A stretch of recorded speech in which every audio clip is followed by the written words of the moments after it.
ባርሳ መስሚያው ጥጥ የሆነ ቲም ነው ማለት በቃ ኦፊሻሊ የዘንድሮን ሻምፒዮና ከኔ ውጪ ላሊጋው ማንም ሊሆን አይችልም ብሏል ጀማው። ዛሬ እጅግ ተጠባቂው የደርቢውን ጨዋታ ከስፓኞል ጋር የነበረው ማለት ነው 4-1 በሆነ ውጤት ነው ያሸነፈው ጀማው። በእርግጥ ጨዋታው 2-1 ሆኖ እጅግ አጓጊ ወደ ሆነ መስመር ገብቶ ነበር። ላሚን ያማል ባለቀ ሰዓት ላይ 87ኛው ላይ እንግዲህ ጠቅ አርጎላችኋል አንድ ጎል እና ከዛ በማስቀጠር ተቀይሮ የገባው ማርከስ ራሽፎርድ ማለት ነው እንግዲህ አራተኛውን ጎል በማስቆጠር ኦፊሻሊ ባርሳ የስፔን ላሊጋ ሻምፒዮን መሆኑን ያረጋገጠበት ጨዋታ ይሄ ነው። ከዚህ በኋላ ኤል ክላሲኮም ተገናኙ።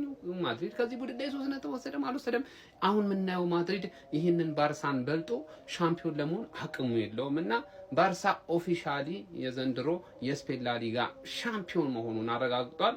ዛሬም ይሄንን ያሳየው ጀማው። ምን ታስባላችሁ? ሐሳባችሁን አካፍሉኝ። ይመቻችሁ። አረ ልክ አይደለም ጎበዝ፣ አረ ልክ አይደለም ነው የምልህ። 7 ጨዋታዎች እየቀሩ ማለት ቀብድ ተቀበለ ባርሳ ላሊጋው ላይ ጨርሻለሁ አለ። አራዳ ልጆች ተሳስቶ ነው መሰለኝ። ቻምፒዮንስ ሊጉ ላይ እኮ ከአትሌቲኮ ጋር ነው 4 ማግባት ያለብህ ያሉት አለ። እዛ ደርሳለሁ አሁን እዚህ ጋር ልጨነቃል። አንተ ምንም ነው ማራራው አለ። አንተ ፍሊክ የምቀልደው ነገር የለም። ላሊጋዋን ይዤ ነው ብልጥ ያዘውን ይዞ ነው የሚያለቅሰው ነው ጨዋታው። ያራዳ ልጆች ሌላ ነገር የለውም። 4 አዝንበው ማድሪድ ሲጠብቅ ነበር አሉ። ጥጉን ይዞም ሲመለከት የነበረ ተገዛው ተመለስ ብለው አሉ። ገና 7 ጨዋታ እየቀረ ቀብድ ግማሽ ተቀብሏል ያራዳ ልጆች ማለት ነው።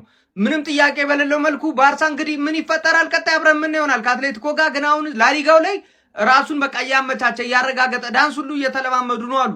ለማንኛውም ሐሳብ አስተያየት እናንተ ነው። ሼር ኮፒ ሊንክ ይደረግ። ይመቻችሁ። እንዴ አይ ጋይስ ላሚን ያማል ምንድነው እያደረገ ያለው? አሬ 18 ዓመቱ አይደለም ጋይስ፣ የምሬን ነው። ከሳምንት ማስገረም አይሰለቸውም እንዴ? ባርሴሎና ከሪያል ማድሪድ ጋር ያለውን የነጥብ ልዩነት ወደ 9 ነጥብ ማስፋት በቻለበት ጨዋታ ኢስፓኞልን 4-1 ማሸነፍ በቻለበት ጨዋታ ላይ 2 አሲስት እንዲሁም ደግሞ 1 ጎል በስሙ ማስመዝገብ ችሎ ነበር።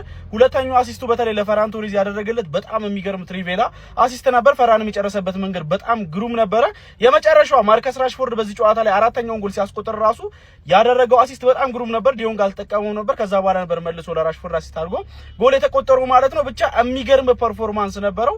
ይሄ ልጅ ይለያል ጋይስ። ከባርሳ ጋር ወይ ከስፔን ብሔራዊ ቡድን ጋር የሆነ ነገር ማሳካት የሚችል ከሆነ ከባላንዶር አሸናፊዎች ተርታ እንደሚገኝ የሚያከራክርም አይመስለኝም። ብቻ ከሳምንት ማስገረም ቀጥሎበታል። ሪያል ማድሪድ የሚጠላቸው ነጥቦች የሃንስ ፍሊኩ ባርሴሎና ከስር እየሰበሰበ በላሊጋ ዋንጫው ላይ ያለውን ተስፋ ይበልጥ እያለመለመ ለዋንጫው አንድ ስቴፕ በየጊዜው እየቀረበ ነው እየመጣ እየተመለከተ ነው የምንገኘው። በጨዋታ ላይ ባርሴሎና ዶሚኔት አድርጎት ነበር። ጨዋታውን ሙሉ በሙሉ ነው የተቆጣጠሩት።